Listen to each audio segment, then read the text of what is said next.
Bonjour, aujourd'hui je vais vous parler d'un autre livre sur les expériences aux frontières de la mort, Voir, Paris et mourir du professeur Howard Storm, avec une préface de Anne Ritchie. Alors Anne Ritchie que vous connaissez, enfin certains d'entre vous connaissent, c'est une romancière américaine, spécialiste de, comment dire, de fantasy, etc. Et on lui doit notamment un livre qui s'appelle Interview avec un vampire, me semble-t-il.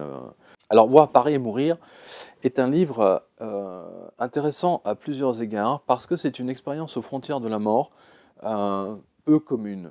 Alors, rappelons juste pour le principe ce qu'est une expérience aux frontières de la mort. Ça a été découvert, enfin redécouvert par le professeur Raymond Moody dans les années 70 et popularisé ensuite par les différents ouvrages de médecins, le docteur Morse, entre autres sur les expériences aux frontières de la mort infantile, qui ont montré que les expériences aux frontières de la mort n'avaient strictement rien à voir avec les médicaments, kétamine, Valium, qu'on donnait aux patients. Voilà. Depuis ces recherches, hein, parce que maintenant ça c'était dans les années 80, donc on a 30 ans de témoignages d'expériences aux frontières de la mort. Mais là où le témoignage du professeur Storm est unique, c'est parce que il décrit justement son passage dans ce qu'on appelle enfer, avant de remonter au paradis. C'est quelque chose auquel j'ai été d'ailleurs confronté à l'époque où je travaillais sur le livre Enquête sur l'existence des anges gardiens, parce qu'on voyait bien que tous ceux qui avaient une expérience frontière de la mort se considéraient un petit peu comme des élus, alors qu'en fait, véritablement, ce sont des redoublants, hein, il faut quand même le rappeler. C'était comme si le bruit me poussait et finalement, je suis sorti par le haut de ma tête. Quand j'ai comparé la description qu'a fait Pam de ce qu'elle a entendu pendant l'intervention avec le rapport d'opération, j'ai découvert que ce dialogue avait effectivement eu lieu. L'autre point intéressant, c'est que ce dialogue a eu lieu au moment où Pam dit avoir fait cette expérience de sortie du corps. Je ne suis pas restée là très longtemps. J'ai soudain senti une présence et quand je me suis retournée, j'ai vu un minuscule point lumineux. Il semblait très très éloigné. Et quand je m'en suis approchée, j'ai entendu ma grand-mère m'appeler. Je suis aussitôt allée vers elle et elle m'a gardé tout près d'elle. Et plus je me rapprochais de la lumière, plus je commençais à voir des gens que je reconnaissais. Il vous explique que de l'autre côté, c'est absolument fabuleux et qu'il n'y a pas d'expérience négative. Désolé pour eux, mais nous, enfin en tout cas moi, en tant que journaliste, j'en ai trouvé au moins deux, que d'ailleurs nous avons publié au Jardin des Livres.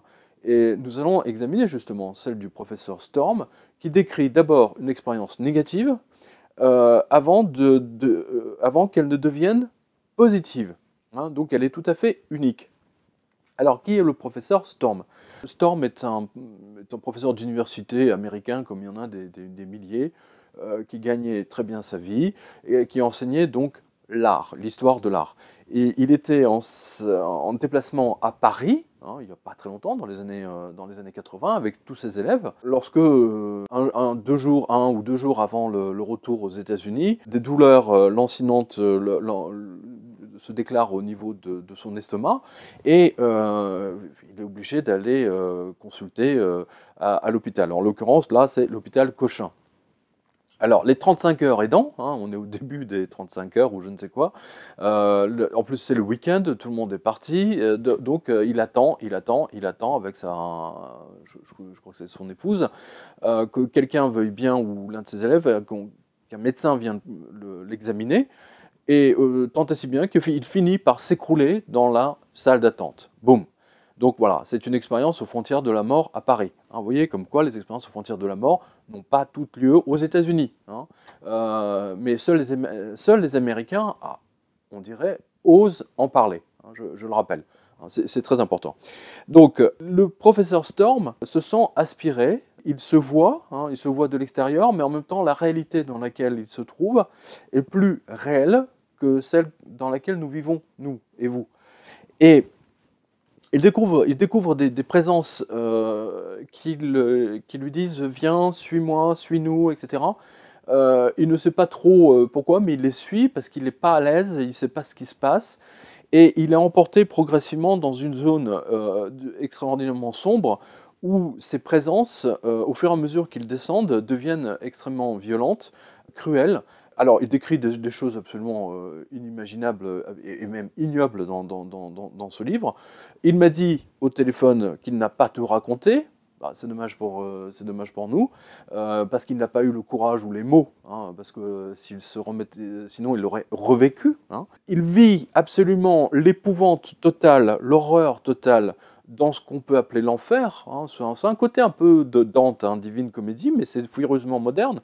Hein. C'est ni l'un ni l'autre, c'est son expérience à lui, qui n'est pas similaire à d'autres qu'on a déjà entendus. Et à un moment donné, il se rappelle, parce qu'il n'en peut plus, mais je dirais, pendant combien de temps ce cauchemar va-t-il continuer?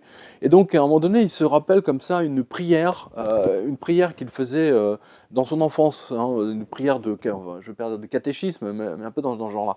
Et donc, il est athée, hein, je précise qu'il est athée, donc en tant que professeur athée, vous savez, l'enfer n'existe pas, le diable n'existe pas, les anges n'existent pas, Dieu n'existe pas, etc. etc., etc.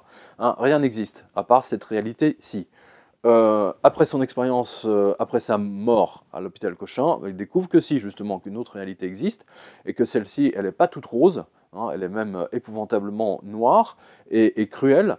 Et donc, il y a cette prière d'enfance qui commence à lui remonter, et il la récite, et il se rend compte que plus il récite ses prières, et plus cela éloigne les personnages maléfiques, ces démons, ces gnomes, c'est tout ce que vous voulez, qui n'arrivent plus à lui faire du mal. C'est-à-dire qu'il réussit à les tenir à l'écart. Hein, voilà. Et donc là, il réalise qu'il a entre ses mains un outil, hein, la parole, hein, ou la pensée, et donc il continue, il fait des efforts pour se rappeler ses prières. Je résume le livre, hein, parce qu'on ne va pas tout raconter non plus, ça va de soi, mais c'est très intéressant. Son ange gardien vient le chercher et l'emmène de l'autre côté, c'est-à-dire que là on passe, c'est très, je ne vais pas dire que c'est très manichéen comme expérience, mais il y a quand même un peu de ça. Alors, pour vous résumer, les anges et son ange gardien montrent au professeur Storm l'avenir de son pays, etc.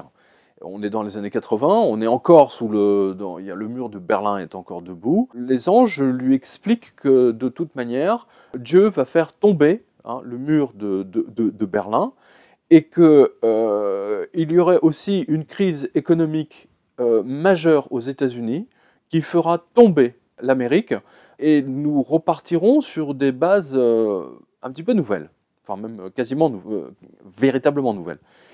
Et je rappelle que ce livre a été publié quand même il y a quelques années, donc bien avant la crise économique américaine de 2007. Hein, donc on voit bien que quelque chose qui a été écrit s'est réalisé, alors que ni l'un ni l'autre ne pouvait savoir ce qui allait se passer, hein, dans les années 88-89, lorsque tout le bloc de l'Est s'est effondré. Ce qui est intéressant, à nouveau avec ce livre, Voir Paris mourir, avec le professeur Storm, c'est que Storm a rencontré le Christ, et que cette rencontre a été tellement puissante pour lui, qu'à son retour dans son corps, par définition, hein, parce qu'il a écrit ce livre après, hein, donc ça veut dire qu'il n'est pas mort tout de suite, eh bien, il a abandonné son poste, dans lequel il était extrêmement bien rémunéré, à l'université, pour devenir un banal pasteur. Et aujourd'hui, il parcourt tous les États-Unis et il raconte à qui veut l'entendre son expérience aux frontières de la mort à Paris. Alors, j'étais très surpris de voir qu'en fait, il n'y avait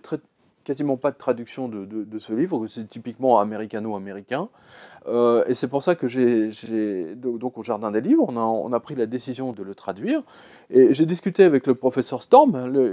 Il m'a dit au téléphone à l'époque que son expérience était aussi vivante au moment où je lui parlais, qu'il l'avait vécu, alors que ça remonte maintenant à des années, et que l'avenir nous réserve des surprises absolument extraordinaires au terme de cette crise économique. Donc vous voyez, et je précise à nouveau qu'il ne pouvait pas savoir qu'une crise économique majeure allait détruire les États-Unis. C'est ce qu'il dit, c'est ce qu'il a vu. Voilà. Donc, si vous voulez vous familiariser avec cette autre dimension qui nous attend tous, hein, parce qu'on va tous mourir un jour ou l'autre, hein, voilà. Mieux vaut tard que jamais, comme on dit, mais bon, il n'y a pas de loi qui écrit que vous allez mourir dans votre lit ou que vous allez mourir à 93 ans, hein, dans une maison de retraite. On peut mourir à n'importe quel moment, hein, voilà, il suffit de regarder les infos, hein, il ne vous parle que de ça. Hein, justement, il ne vous parle que de ça pour vous montrer que Dieu n'existe pas. C'est intéressant. Alors que ce livre-ci, justement, c'est une gifle monumentale à l'ensemble de cette presse qui, quand elle n'a rien à se mettre sous la dent, vous dit, alors qu'on est en France, vous dit qu'un bus est sorti de la route à La Paz, en Bolivie, ou je ne sais pas où, et qu'il y a eu 80 morts. On s'en fout, hein, je suis désolé pour le dire. Mais se garde bien de parler d'ouvrages comme celui-ci.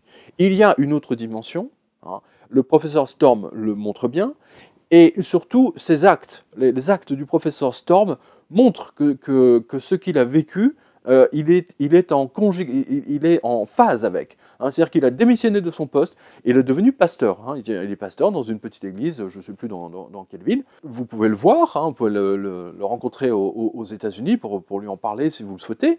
Et je ne peux que vous encourager, hein, véritablement à lire, parce que c'est une expérience aux frontières de la mort extraordinairement moderne, contemporaine, qui s'est passée à Paris, et qu'il a eu le courage de raconter. Et d'ailleurs, il montre bien qu'il voyait sa personnalité, hein, en tant que professeur, et il se voyait surtout au niveau, vous savez, au moment des parties, hein, les parties comme on dit, hein, les parties. Hein, les parties, c'est on commence à boire et puis on boit, et puis et une partie n'est réussie que si vous avez vomi tout ce que vous avez bu. Hein, alors là, c'est les grandes parties, c'est absolument formidable. On est quand même assez proche, hein, des orgies romaines d'une certaine façon. Voilà. Et il se voyait, il se voyait et il percevait sa personnalité qui, en fait, niait l'existence même de cette autre dimension. Je ne parle pas de nier l'existence de Dieu ou des anges, je veux simplement nier sa partie spirituelle. Hein, c'est-à-dire que plus on est athée, et en fait plus on veut nier la part spirituelle de notre être. Hein, c'est ça qui est intéressant. Hein, et je rappelle qu'il y a quand même quelques philosophes qui sont morts, alors qu'ils ont passé leur vie, hein, à dire que Dieu n'existait pas, ou que s'il existe, il avait pris sa retraite. Ils ont quand même récité leur rosaire au moment de mourir. Comme quoi, hein, juste quelques heures ou quelques jours avant de mourir, la partie spirituelle revient en force. Voilà. Donc là c'est vraiment un témoignage unique, et je vous le recommande chaudement, le livre du professeur Storm, Voir, Paris et mourir. Merci à vous.